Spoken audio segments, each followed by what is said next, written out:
Case 1, Brandy Worley, 2016. Darlington, Indiana is the kind of town where people know each other's routines. Kids ride their bikes on slow roads. Parents wave across yards. Nothing about the Worley home stood out. Jason worked hard and spent most nights with the kids. Brandy stayed home, taking care of Tyler and Charlie, 2 children the whole neighborhood adored.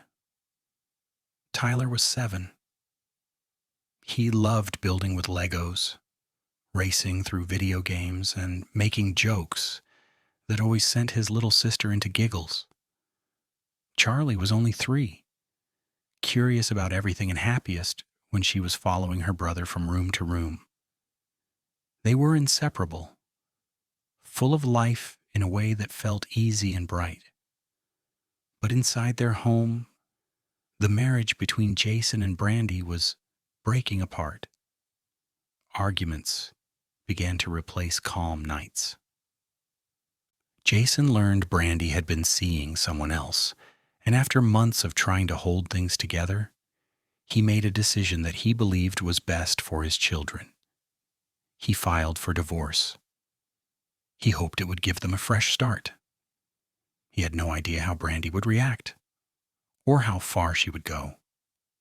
On the night of November the 16th, 2016, Jason slept in the basement after another argument. Brandy tucked the kids into bed upstairs. She read them stories. She smoothed their blankets. She walked out of their rooms slowly, then returned with a knife she had bought the night before. What happened next took only minutes, but it changed the world of everyone who loved Tyler and Charlie. Brandy attacked them as they slept. The children never had a chance to call for help, to run, or to understand what was happening. Their lives ended quietly, far away from the people who would have done anything to protect them. Afterward, Brandy injured herself, then picked up the phone and called 911. Her voice never shook. She spoke plainly, telling the dispatcher what she had done. When officers arrived, they found her sitting calmly. Jason rushed upstairs, still half awake, unaware that his life had already been torn apart. His cries filled the house, cries neighbors would later say they could never forget. Investigators later learned that Brandy's actions were planned. She didn't want Jason to win custody. She didn't want to watch him move on. She told officers she didn't want the kids to be taken from her. In her mind, if she couldn't keep the family together, she would end it entirely. In 2018, Brandy stood in court and admitted what she had done. And the courtroom was silent as Jason spoke about Tyler and Charlie, about the moments he wished he could relive, about the nights he still woke up expecting to hear their footsteps. He said he lived with the pain every day, wishing he could have saved them. The judge sentenced Brandy to 120 years in prison. It was one of the heaviest sentences the county had given in years. Brandy showed almost no reaction as the decision was read. She was led away quietly, leaving behind a community struggling to understand how a mother could harm the children who trusted her most. Jason eventually moved away, carrying the memory of his children with him wherever he went. Friends say he still talks about Tyler and Charlie, the games they loved, the joy they brought into every room, the way their laughter once filled the house. The town of Darlington remembers them too. Every year, flowers appear near their old home. People still speak their names. Their story remains one of Indiana's most heartbreaking tragedies, a reminder that danger is not always outside the door. Sometimes it grows in silence, inside a place meant to be safe. Case 2, Amber Pasztor, 2016.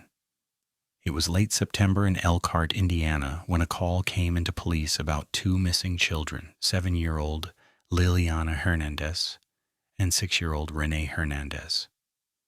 At first, officers believed it was a custody issue that would be cleared up within hours. Families fight, children get taken without permission, and usually everyone returns home shaken but safe. People hoped that would be the case here too. Liliana was a girl full of color. Her drawings covered every wall she touched.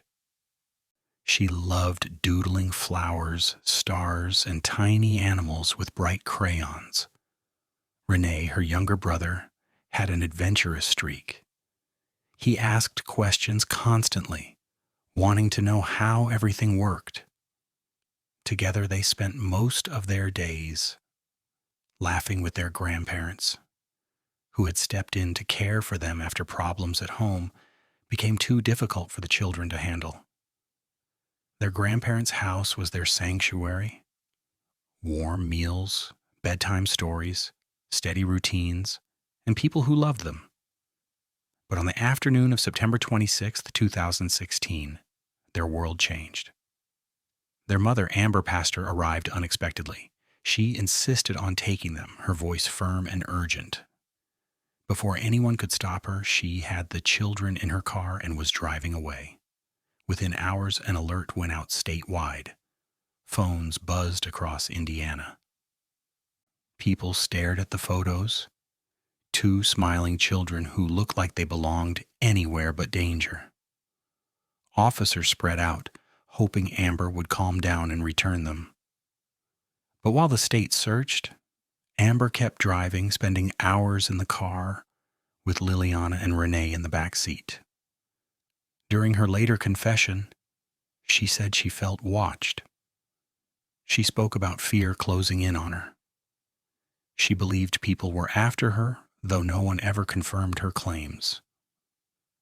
Whether she was confused, overwhelmed, or acting out of something darker, what mattered most was that the 2 children trusted her. They had no idea where the day would lead. Sometime during that drive, Amber pulled the car off the road. Inside that vehicle, the same place the children had giggled during family trips, she ended their lives. There were no screams reported, no calls for help.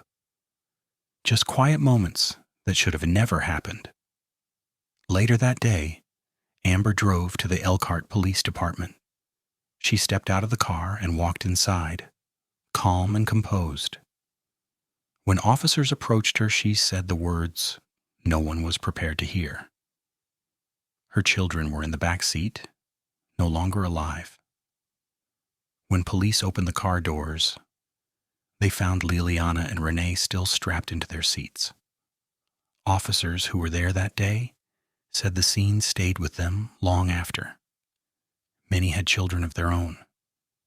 They carried the images home, unable to shake what they had witnessed.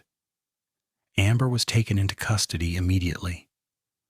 During questioning, she repeated her story, that she thought her children were in danger from outside forces. But investigators found no evidence that anyone was pursuing her. Yet they came to believe that Amber acted out of a desperate need for control, not fear for the children's safety. Months later, the story took another turn. While already behind bars, Amber admitted involvement in a separate killing, the death of her former neighbor, a 65-year-old man named Frank. She told investigators she had taken his car before taking her children. That confession added another layer of pain to an already heartbreaking case. In 2017, Amber stood before a judge. She accepted guilt but was also marked as mentally ill. The judge sentenced her to 130 years in prison for Liliana and Renee, and later she received an additional 65 years for Frank's death. Her sentences ensured she would never live outside prison walls again. Liliana and Renee were laid to rest by family members who loved them deeply. Their grandparents, who had fought so hard to keep them safe, carried a grief that never faded. Their father spoke openly about the hole their loss left in his heart. Two children who should have grown up together, gone to school, celebrated birthdays, and lived long lives full of love. The community mourned them too. People who had never met Liliana or Renee came to the vigils. They brought candles, drawn pictures, stuffed animals, and quiet prayers. Even now, years later, many in Indiana still remember the siblings who were taken far too soon. Their story remains one of the most painful in the state's history. A reminder that when a child lives between fear and hope, it is the adults around them who must choose protection. Liliana and Renee deserved a lifetime. Instead, they became a story whispered with sorrow, carried by people who wish the world had stepped in sooner. Case 3. Amanda Carmack, 2019-2023. Gas City, Indiana is a quiet place where neighbors wave from porches and children ride their bikes along familiar sidewalks. In late summer of 2019, the community moved at its usual slow pace. Warm days, long evenings, and parents calling their kids inside as the sun faded. Among those children was 10-year-old Shirley Carmack, a girl full of sweetness and curiosity who made friends easily wherever she went. Shirley, often called Sky by her loved ones, loved crafts, gymnastics, and anything she could make with her hands. She had a smile that brightened even the most tired faces.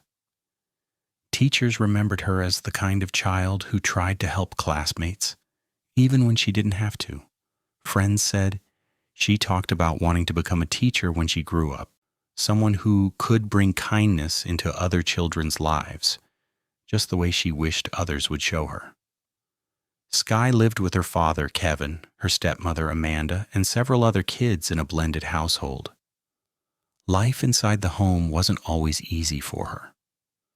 Relatives later said Sky often looked like she needed more comfort, more attention, more gentle words. She tried her best to fit in, to stay cheerful, to be the peacekeeper in a crowded home. Even when things got tense, Sky did everything she could to stay hopeful. On September 1st, 2019, Sky vanished. Amanda told police that Sky had run away after an argument. She claimed Sky had a habit of leaving the house when upset. So the town came together the way small communities do. Volunteers walked through parks, checked yards, and posted flyers with Sky's photo in windows and on street corners. People prayed she would be found safe, maybe hiding at a friend's home, maybe needing time alone, but still alive. But behind the closed doors of the Carmack property, the truth was far more painful than anyone imagined. Investigators soon noticed details that didn't line up with Amanda's story. Timelines didn't match. There were things she said that contradicted what others had seen or heard that day.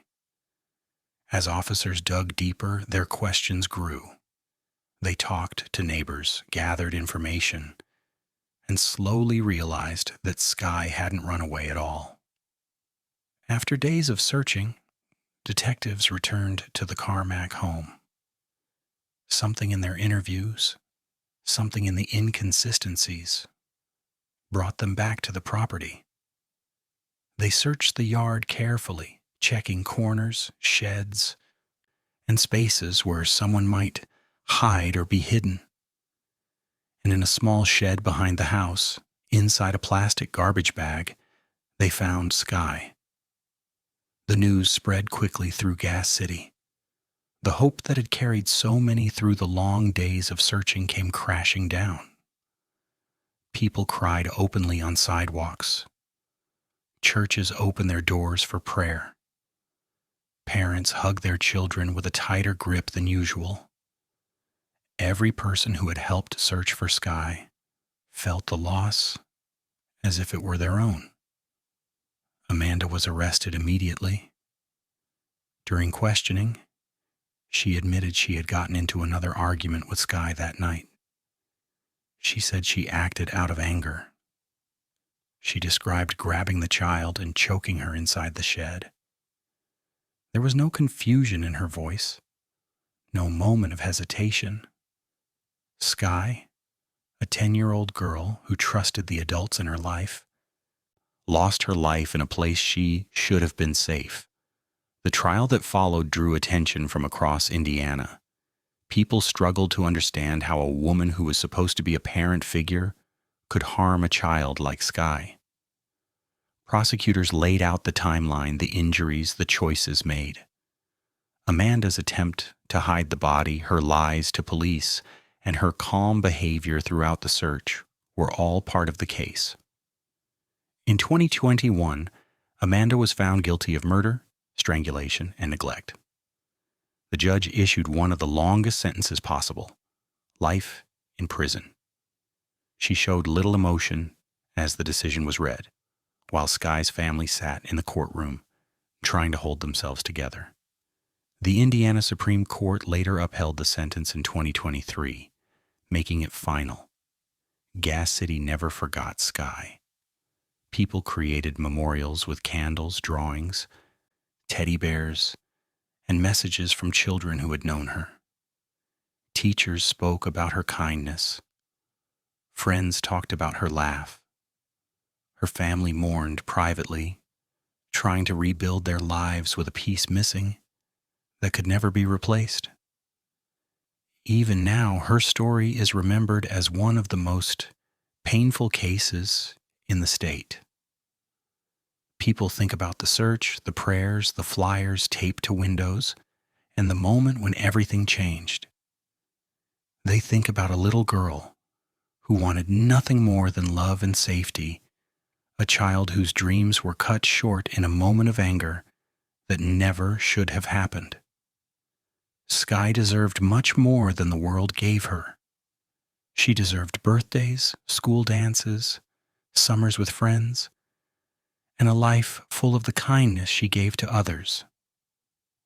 Instead, the people who cared about her now hold on to memories and hope her story will remind others to watch closely, speak up, and protect children who may be hurting quietly. Her name still lives on in Gas City, and for many, Skye's smile will always be the light they remember most. Case 4, Amy Hockett, 2012-2014. In May of 2012, emergency responders in Richmond, Indiana were called to a small house on South 16th Street. The call itself didn't sound unusual. Paramedics hear distress every day, a fall, a fever, a child who won't wake up. But when they stepped inside the home, everything changed. There, lying still and quiet, was a 4-month-old baby boy known in court records only as Kaylin. He was tiny, frighteningly thin for his age. His skin looked dry, and his ribs were visible beneath him. Even the responders, trained to stay calm in the worst moments, found it hard to look at him. They knew right away he hadn't been lost to a sudden illness. Something had been wrong for days, maybe weeks. The heartbreaking truth was that Caden hadn't died in a single moment of crisis. His struggle was slow. He had been born healthy, a normal-sized baby, with all the possibilities of new life. But instead of gaining weight, instead of thriving the way infants are meant to, he steadily faded, crying less, moving less, growing weaker as time went on. His mother, 22-year-old Amy Hockett, was the one responsible for his care. She lived in the home with him, and neighbors later said they rarely saw the baby outside. Some remembered hearing faint crying. Others said they were surprised to learn a newborn even lived there. When investigators looked closer, they learned Amy had opportunities for help, family members nearby, state programs available, doctors she could have visited, but she didn't reach out to anyone, An autopsy showed exactly what responders feared. Caden had died from severe dehydration and malnutrition. His body didn't have what it needed to survive. Doctors explained that this kind of decline doesn't happen overnight. It takes time, and it comes with clear signs any caregiver would notice.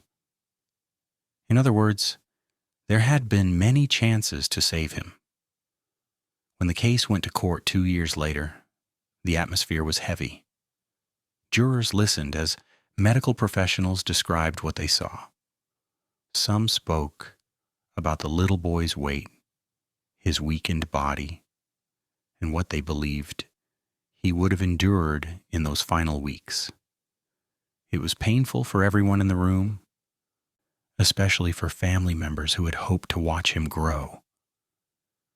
The defense tried to argue that Amy was overwhelmed, young, and unsure how to care for a baby. But the evidence showed more than confusion. It showed a pattern of neglect.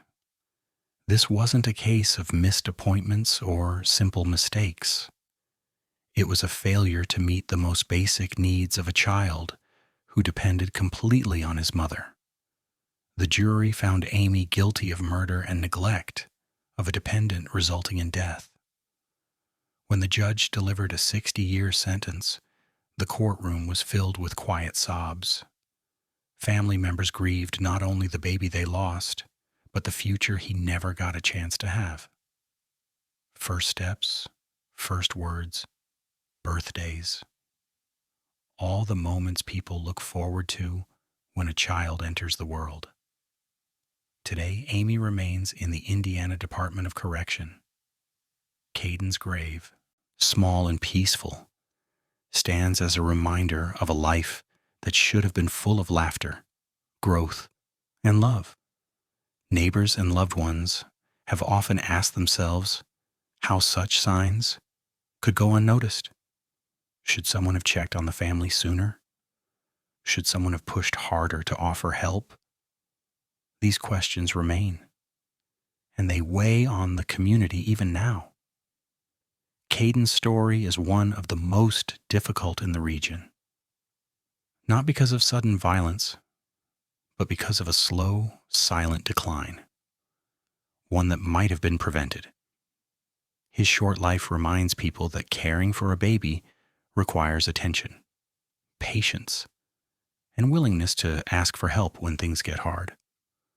Most of all, his story reminds us that every child's cry matters, even the quietest ones.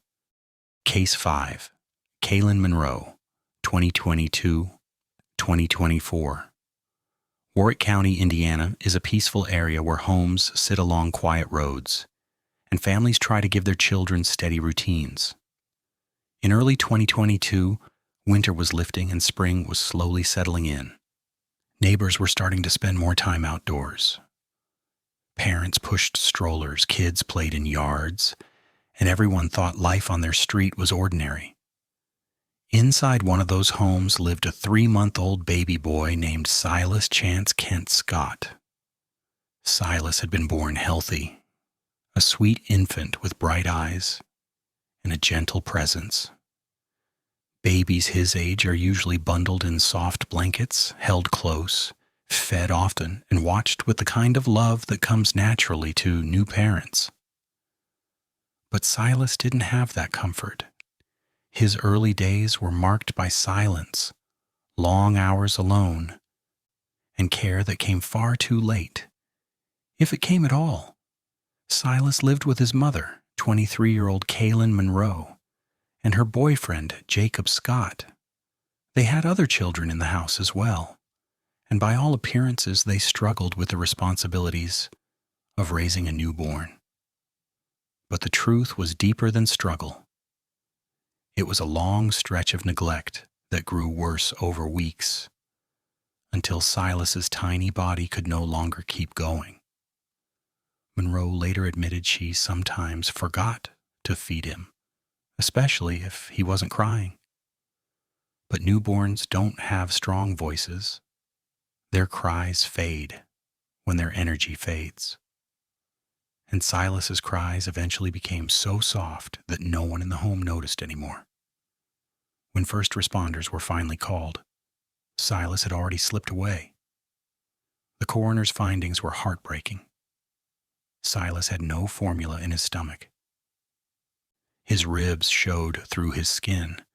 His body was thin, weak, and worn down from lack of nourishment. He hadn't grown the way newborns should. Instead of gaining weight, he lost more and more week after week. The most painful part was knowing that formula was in the home, just untouched, sitting only steps away. Neighbors later said they didn't hear Silas cry much. They assumed he was a quiet baby. Some thought the family kept to themselves. No one realized the danger behind that closed door. Police arrived to a devastating scene. Detectives later said Silas's death wasn't the result of a single moment or one bad decision. It was the result of steady neglect, stretching across his entire short life.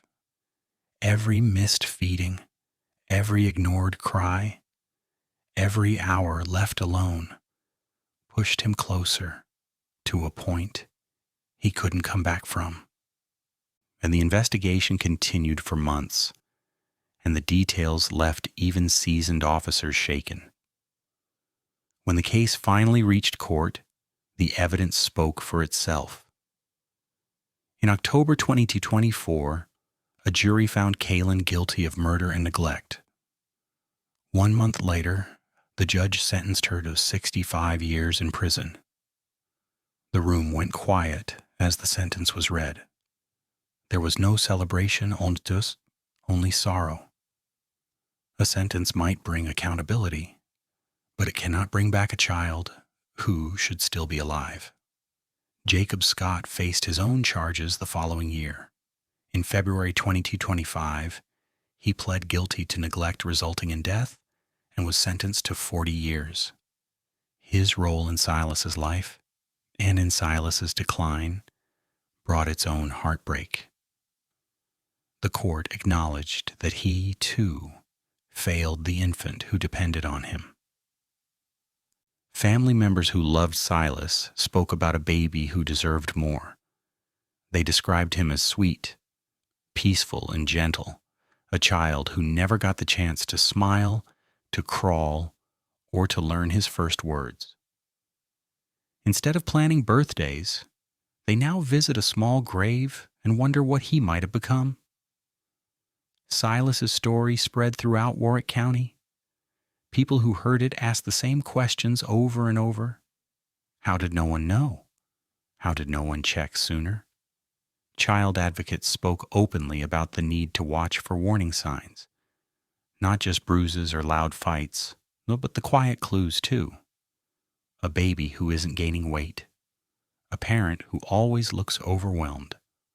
A home where something feels off but isn't talked about. Silas should have grown up surrounded by love. He should have been held, fed, and rocked to sleep. Instead, his short life ended in a way no child should ever experience. And while his parents now sit behind bars, his loss still touches the hearts of those who learned his name. Silas Chance Kent Scott may have only lived a few months, but his memory stays alive in the people who speak about him, the advocates who push for change, and the neighbors who now look more closely when something feels wrong. His story reminds everyone that every child, no matter how quiet, deserves someone who listens.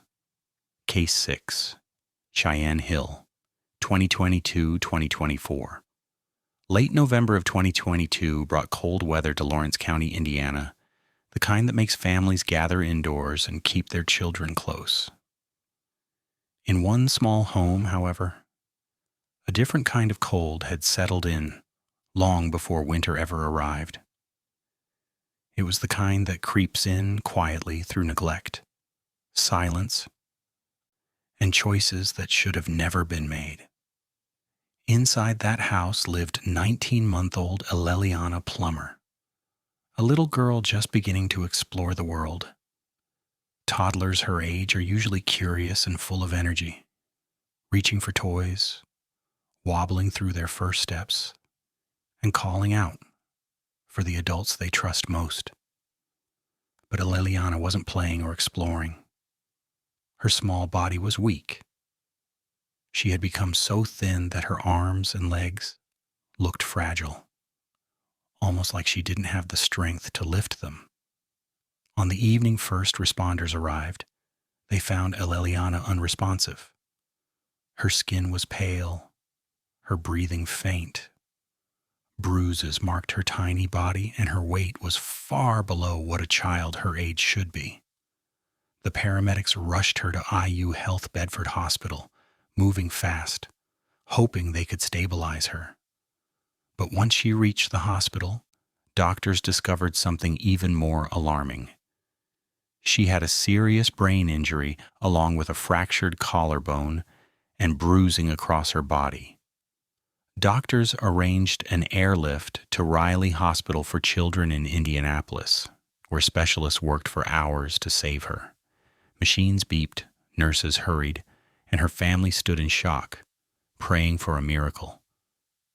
But after 3 days of intense effort, her small body could no longer fight. On November 26th, Aleliana passed away. The medical team later confirmed her cause of death: blunt force head trauma. But there was more to the story. Alongside the injury, doctors noted she had been malnourished for months. Her decline hadn't happened suddenly. It had happened over time. The lack of food, the lack of medical care, the silence around her suffering, all pointed to a long pattern of neglect. And the investigation quickly turned toward her mother, 23-year-old Cheyenne Hill. As detectives gathered information, they learned Cheyenne had failed to seek medical help, even as Aleliana's injuries grew worse. Signs that should have been obvious, weight loss, crying, changes in behavior, visible pain, had been ignored. The case moved to court, and every detail introduced there painted a heartbreaking picture. Specialists explained how long Aleliana would have been suffering. Investigators spoke about the condition of the home and the choices made by her caregiver. Family members cried openly as they listened, remembering a little girl who loved to reach for hugs, who smiled when she saw familiar faces, and who should have had many more years ahead of her. In April of 2024, Cheyenne was sentenced to 30 years in prison for neglect of a dependent, resulting in death. The courtroom fell quiet as the judge read the sentence. It wasn't a moment of anger, or it was a moment of deep sadness. People knew no amount of time in prison could undo what had happened. Lawrence County held vigils in Aleliana's honor.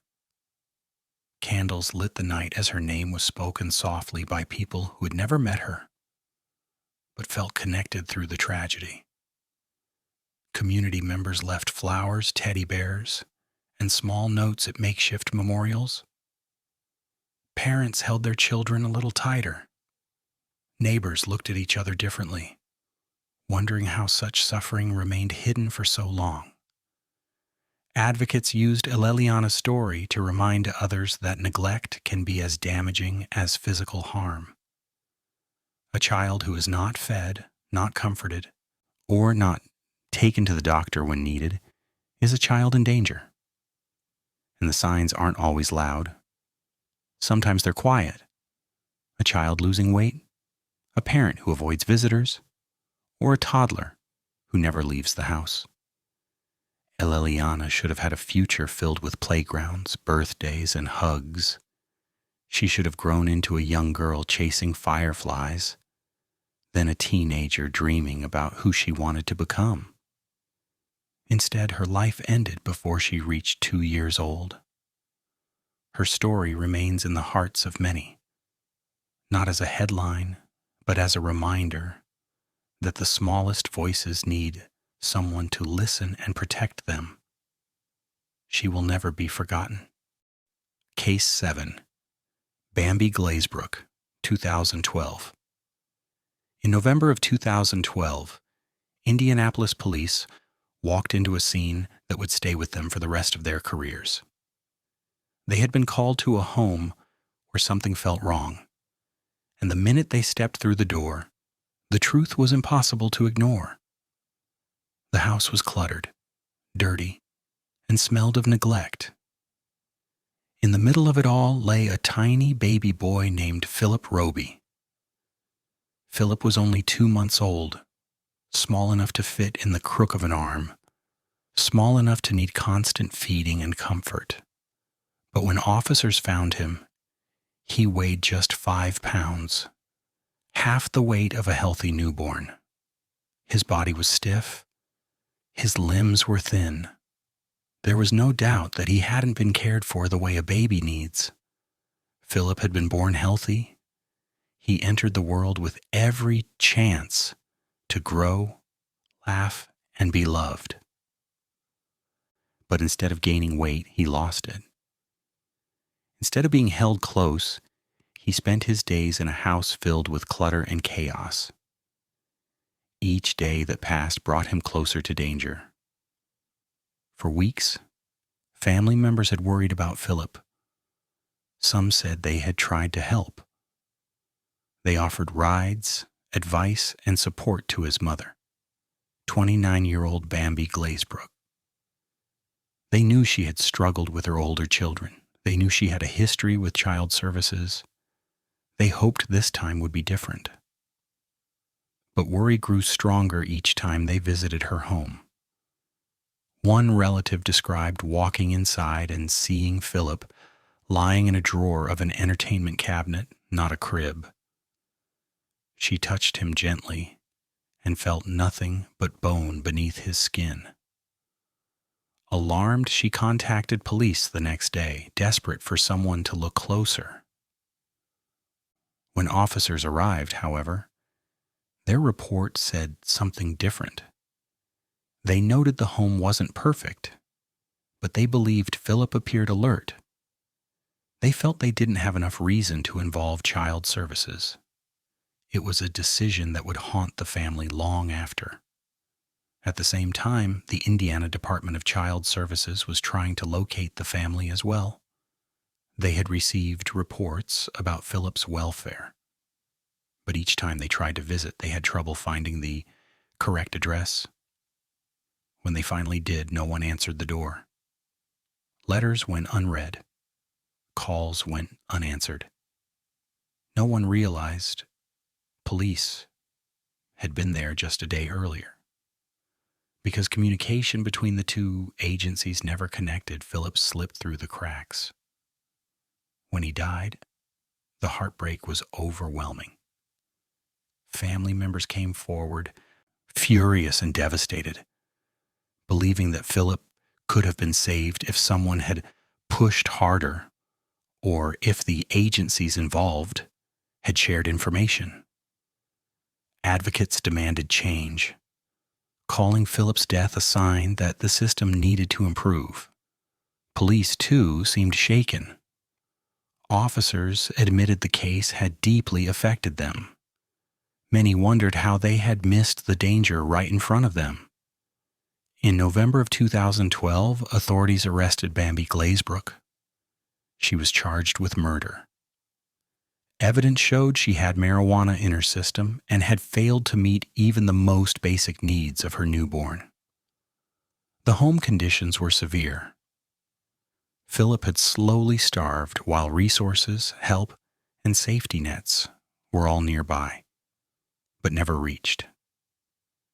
In 2014, Bambi pleaded guilty to neglect of a dependent, resulting in death. She was sentenced to 30 years in prison.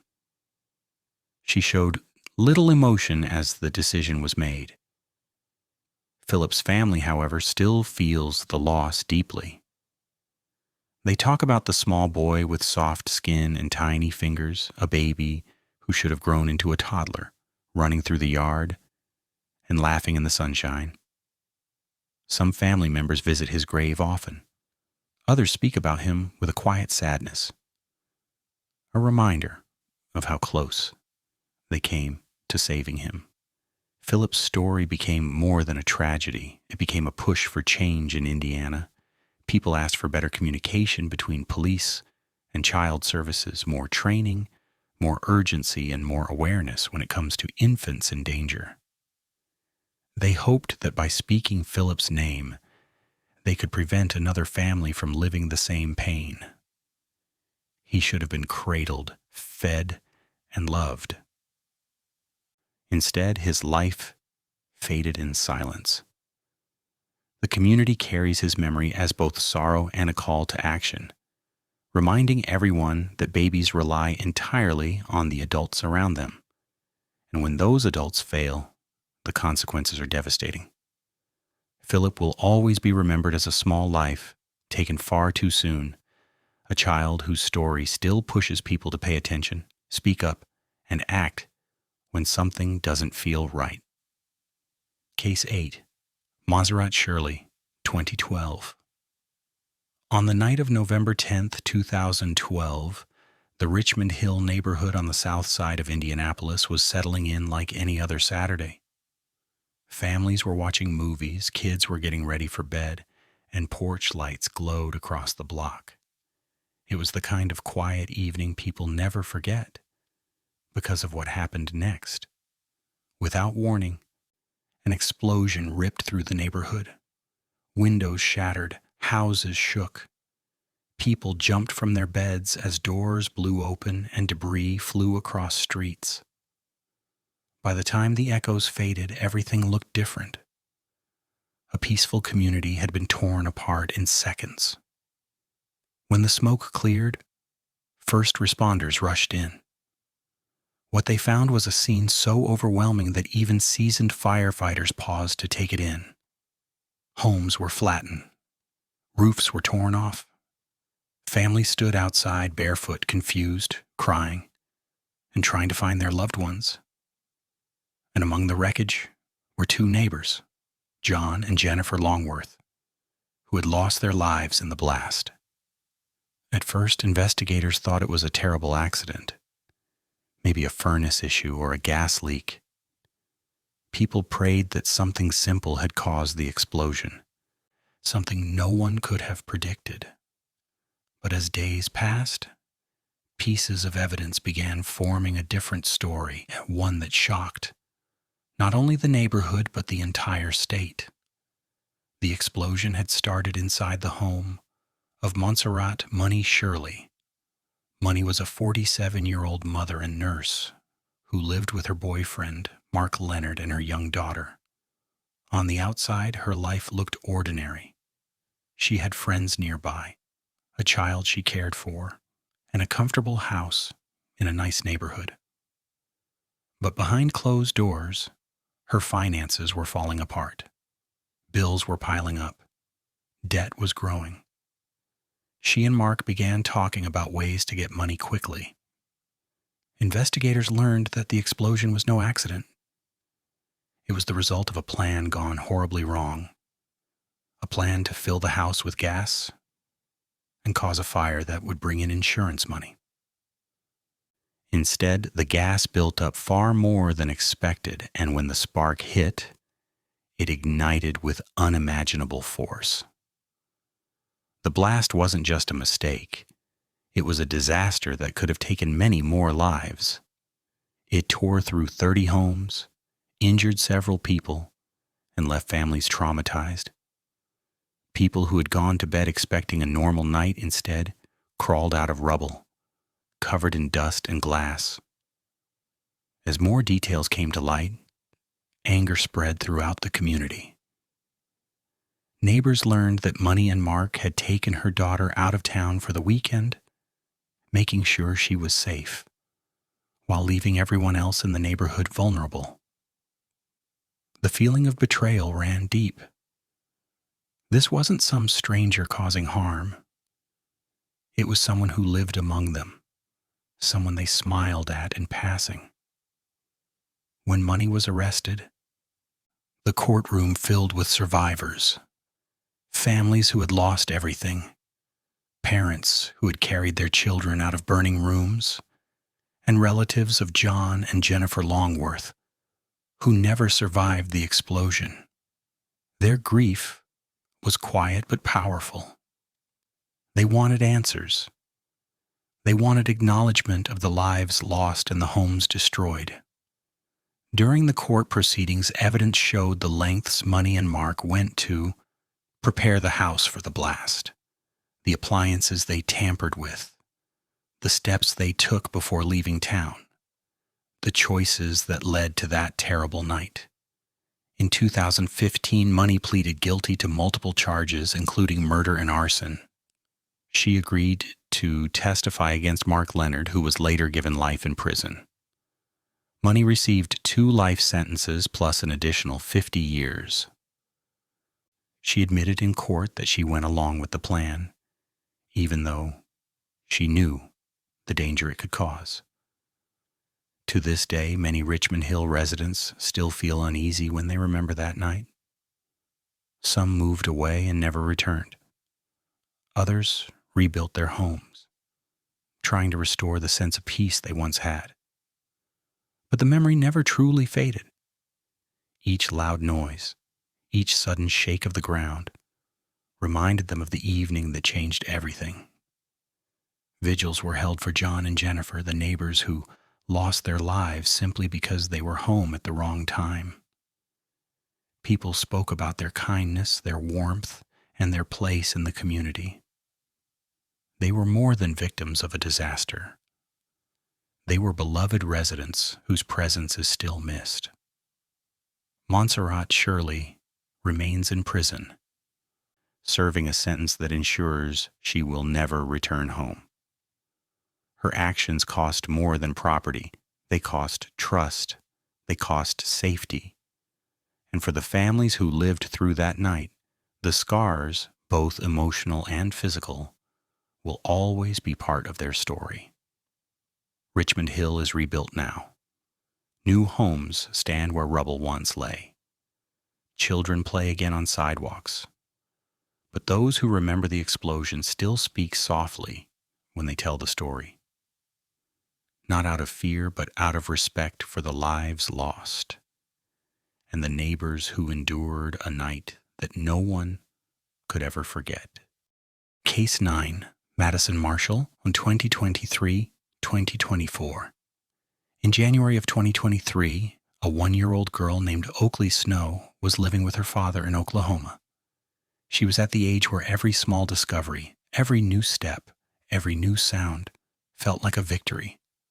Oakley had bright eyes, a gentle smile, and a sweetness that made people instantly adore her.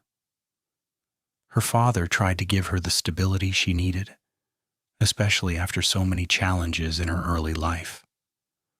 But one winter day, Oakley's mother, Madison Marshall, arrived with her boyfriend, Ran Waters. They took Oakley and her older brother during a brief visit, a moment her father thought would be simple and short. He didn't know he would never see his daughter alive again. Madison traveled with Waters across multiple states. Instead of taking the children somewhere safe, they brought them into a world filled with drugs, unstable people, and constant danger. Witnesses later told investigators they had seen the couple at a house in Indianapolis known for crime and drug use. It was the last confirmed sighting of Oakley before everything went silent. For weeks, her family searched desperately. They put up flyers. They shared her photo online. They begged anyone with information to come forward. People who had never met Oakley attended vigils, holding candles and praying she would be found.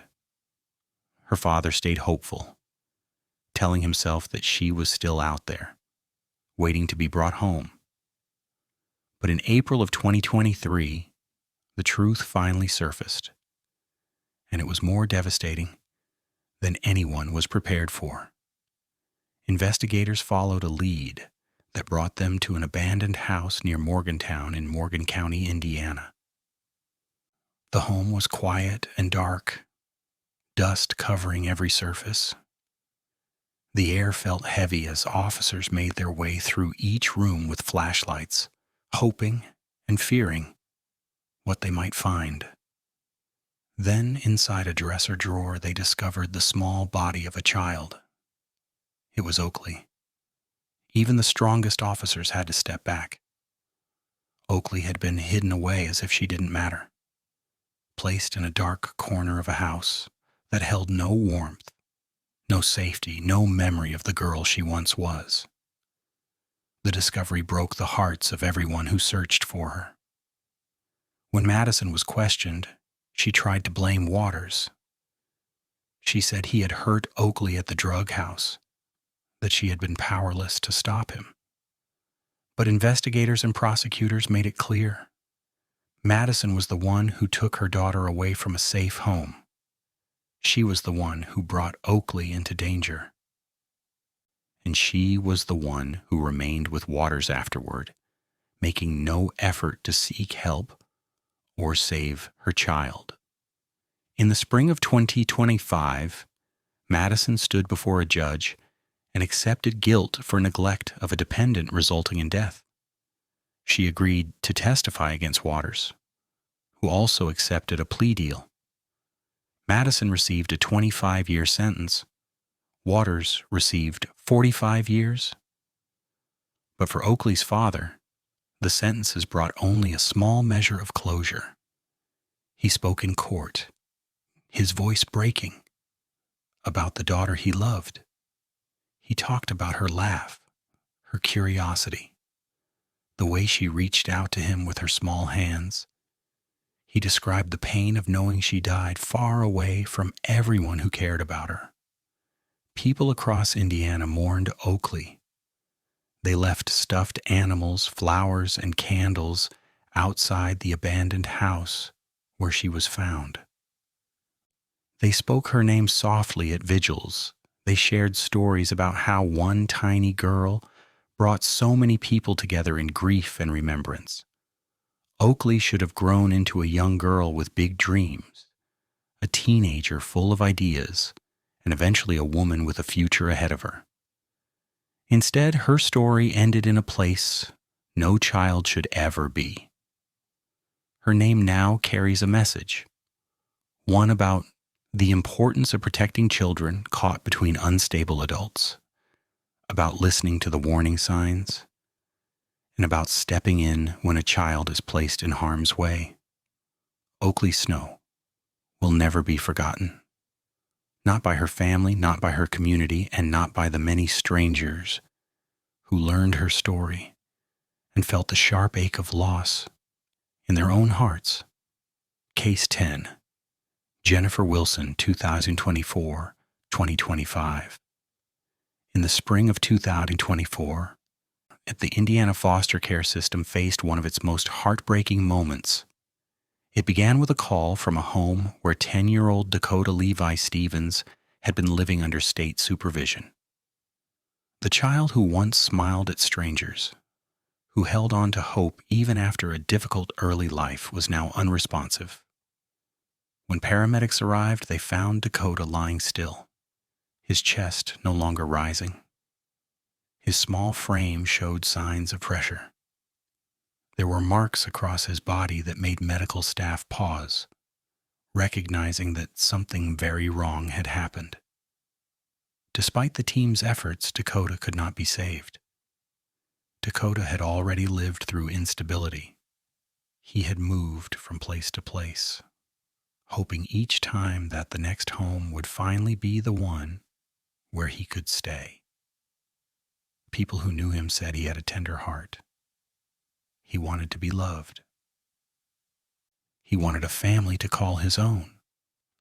A neighbor later shared that Dakota once asked if they could adopt him, a quiet, painful sign of how much he longed for safety. When he was placed with foster mother Jennifer Wilson, the system trusted her to keep him safe. Foster parents are meant to provide care, patience, and understanding. They take in children who have already experienced more hardship than most adults ever will. But inside Wilson's home, something terrible happened.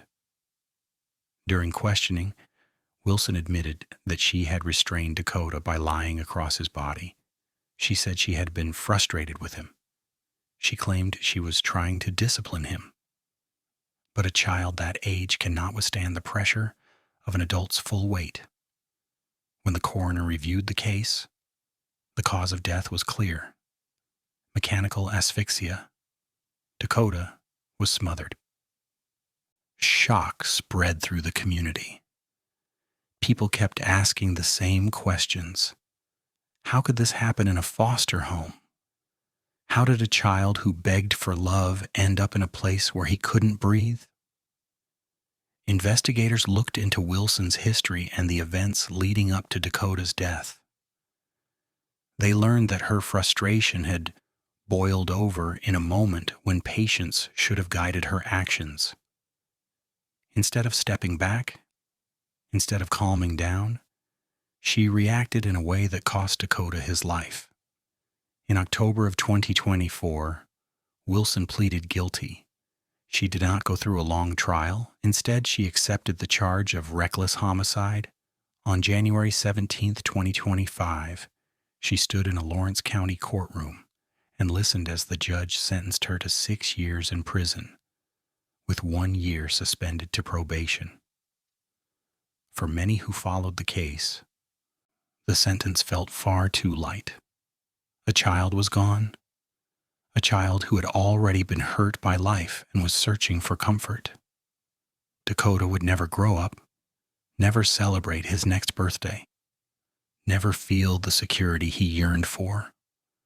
Family members cried softly as the sentence was read. They spoke about Dakota's kindness, about the way he tried to hold on to hope even when life gave him reasons to lose it. They talked about the future he never received, friendships he would never form, school years he would never finish, dreams he would never get the chance to chase. The case shook the foster care system. People questioned how Wilson had been approved. They wondered whether anything in her history pointed toward impatience, anger, or lack of empathy.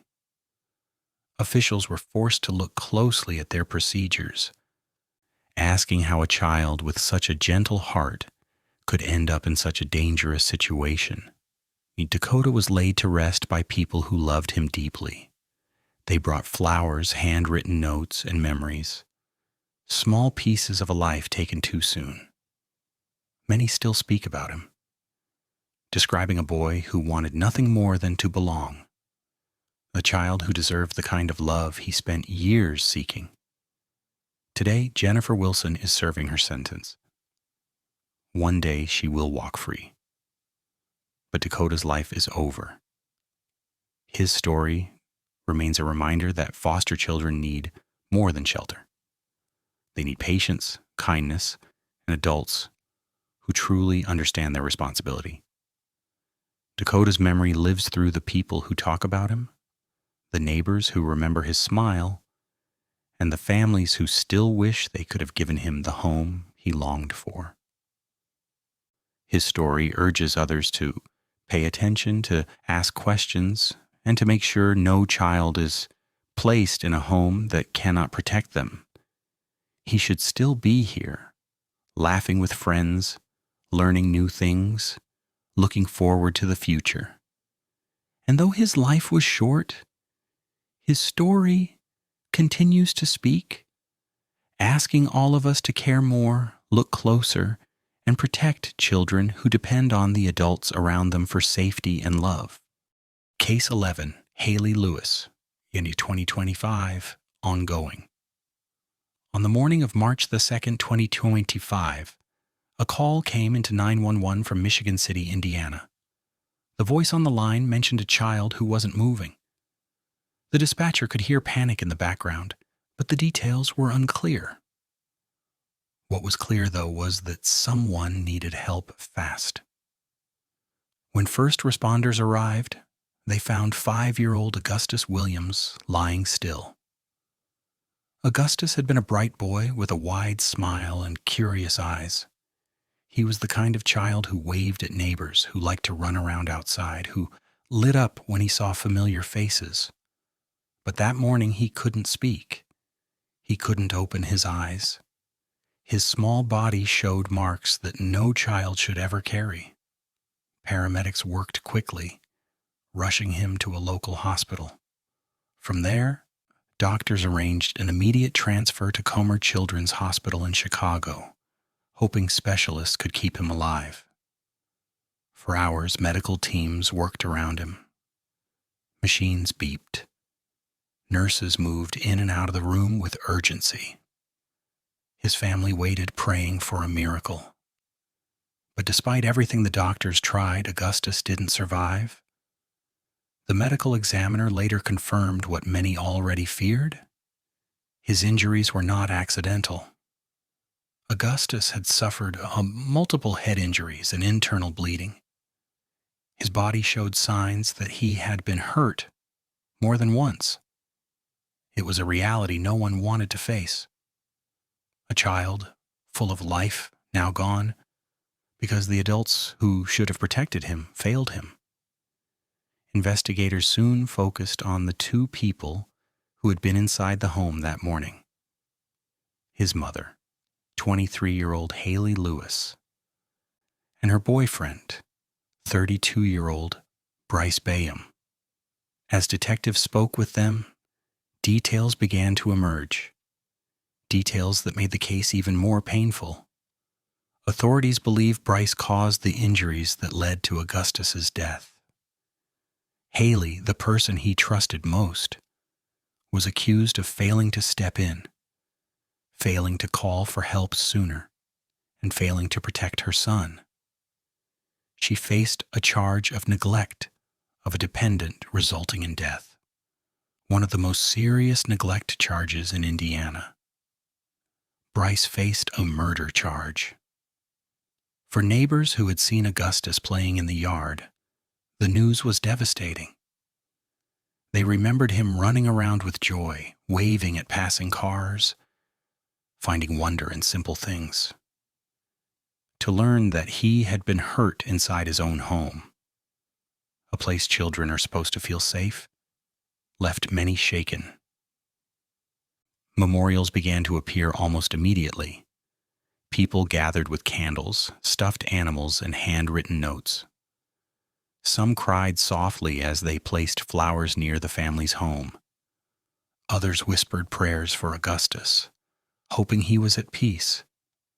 His name was spoken gently among people who had never met him, but felt moved by the tragedy. Court documents described the scene inside the home that day in heartbreaking detail. Augustus had injuries that showed a pattern of harm. And while Bryce allegedly caused the final blows, investigators said Halie had seen signs long before that day. They said she ignored injuries that should have resulted in immediate medical care. These choices, or lack of choices, cost Augustus his life.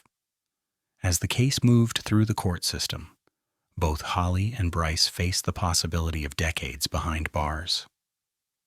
Every hearing drew quiet crowds. Family members sat with tissues in hand, waiting for justice to take shape. But no matter what the outcome would be, they knew nothing could reverse what had happened. For those who loved Augustus, the grief was heavy.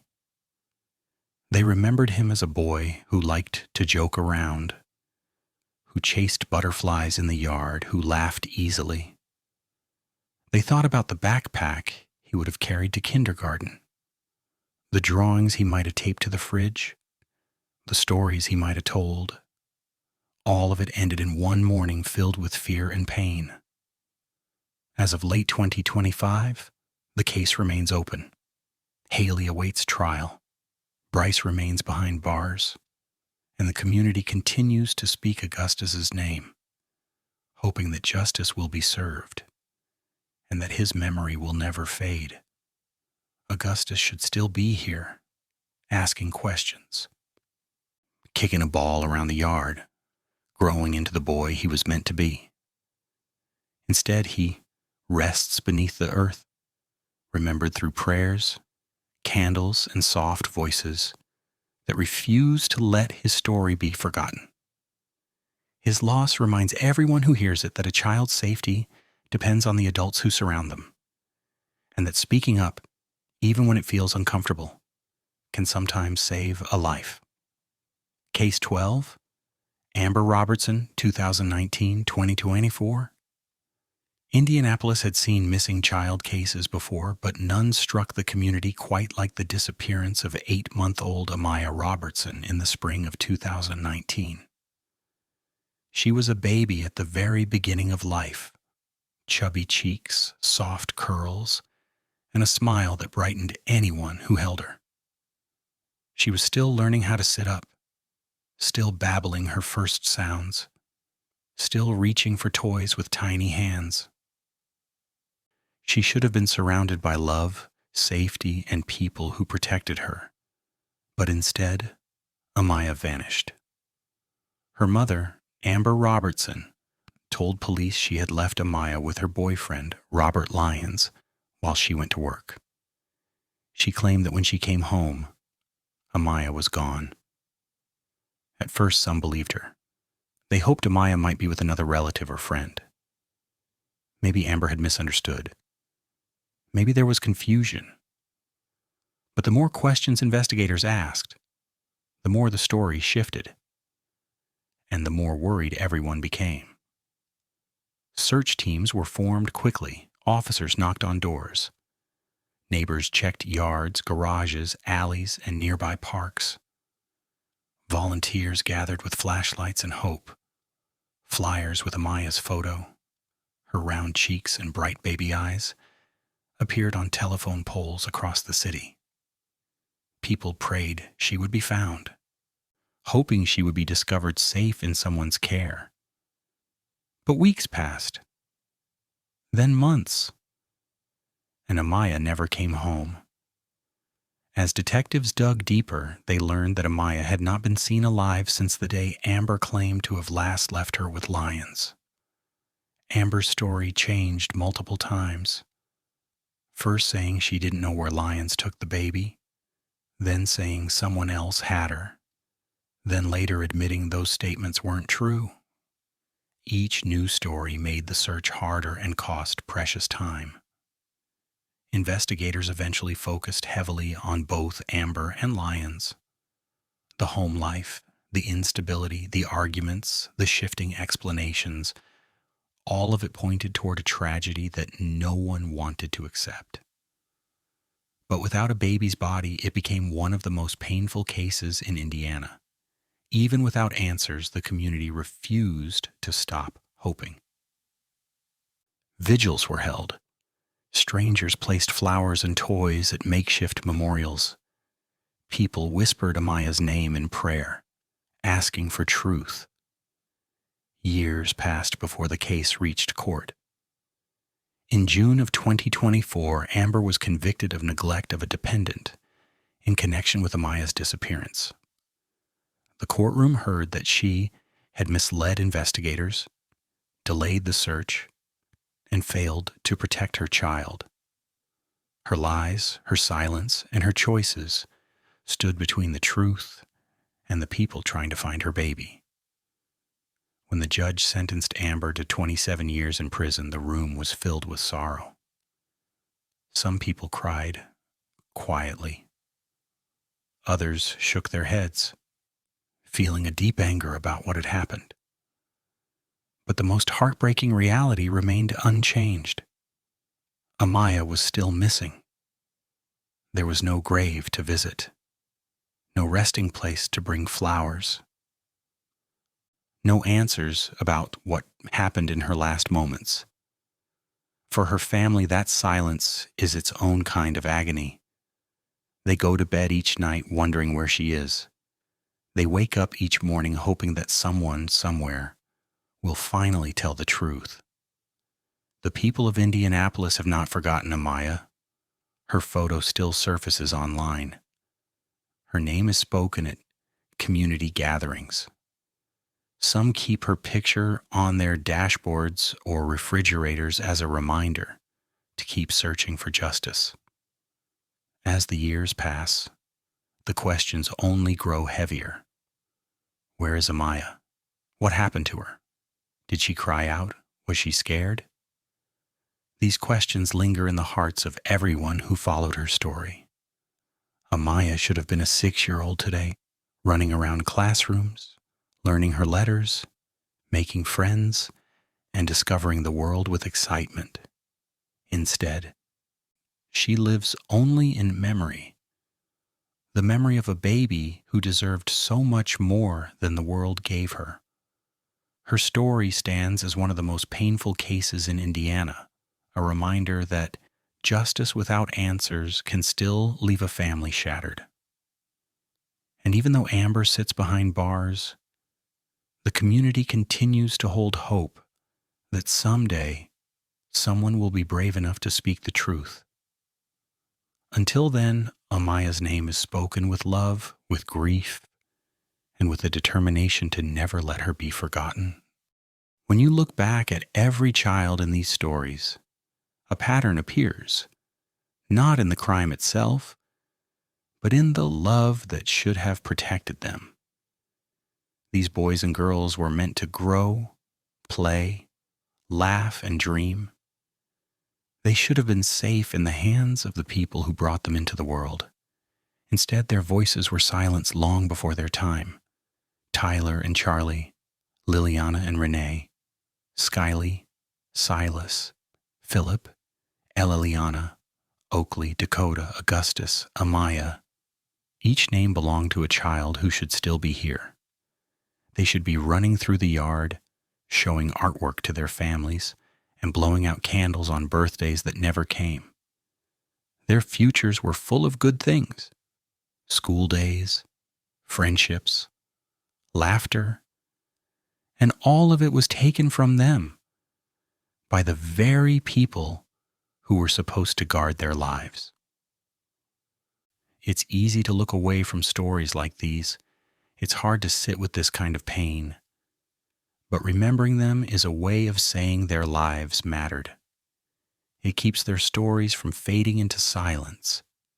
It gives them the respect they never received during the moments they needed it most.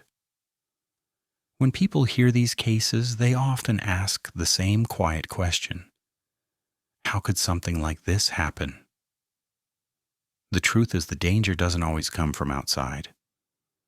Sometimes it grows inside the places we assume are safe, inside homes where no one checks in, inside families where people stop paying attention, inside moments where someone notices something wrong but stays silent because they don't want to interfere. Silence can cost a life, and speaking up can save one. Some of you watching this may know a child who seems afraid, a family that struggles, a home where something feels off. You may have noticed a child who cries too often, who looks lost, who seems to shrink when someone raises their voice. You might feel unsure whether it's your place to step in. But children cannot protect themselves. They depend on the adults around them, and neighbors, relatives, teachers, friends, to care enough to ask questions, to make a call, to check on them when something feels wrong. One voice can be the difference between danger and rescue. One call can be the difference between life and loss. As we end this journey through Indiana's darkest cases, take a moment to hold these children in your heart. Think about who they were. Think about who they could have been. Let their story stay with you, not as fear, but as guidance. Because remembering them is more than an act of grief. It is an act of honor, and in its own way, a form of justice. If you feel connected to these stories, speak their names in the comments. Let their families and communities know they are not forgotten. And if you want to help shed light on more stories like these, stories that deserve truth, compassion, and attention, you can support this channel by subscribing. Every name spoken, every candle lit, every memory kept alive, it all matters. Thank you for holding these children in your thoughts tonight. May their memories stay bright, even in the darkness that took them.